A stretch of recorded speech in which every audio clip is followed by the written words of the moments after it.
Ngayon nga ay nakalipad na rin si Kathryn Bernardo patungong Canada nitong Miyerkules ng madaling araw. Dapat sana ay noong Martes ang flight ni Kathryn, pero dahil sa bagyong Karena na nagdulot ng sobrang lakas ng ulan at binahanga ang Metro Manila, na delay ang flight ng aktres. Pagdating nga ni Kathryn Bernardo sa Ninoy Aquino International Airport Terminal 1 ay nagulat siya na marami pa ring fans ang matyagang naghihintay sa kanya.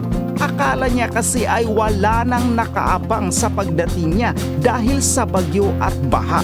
Anyway, kasamang umalis ni Kathryn ang nanay niyang si Men Bernardo. Pinagkakaguluhan naman ang ex-boyfriend ni Daniel Padilla para makapag-selfie. Maging ang ibang passenger ay napahinto at iniwan ang baggage nila para lang makapag-picture sa kapamilya actress. Siyempre may mga miyembro rin ng media na nag-aabang kay Kathryn para ma-interview siya. After nga ng interview sa kanya ng media at bago tuluyang pumasok sa airport ay sinabihan pa niya ang mga ito, pati ang kanyang fans, na nag-alala siya kung paano sila uuwi.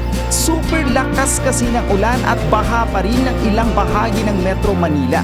Hindi nakaligtas ng fans at netizen ang mga sinasabing ito ng Asia's phenomenal superstar, kaya puring-puri nila ang pagmamalasakit ng aktres sa mga nakasalamuhang tao sa airport.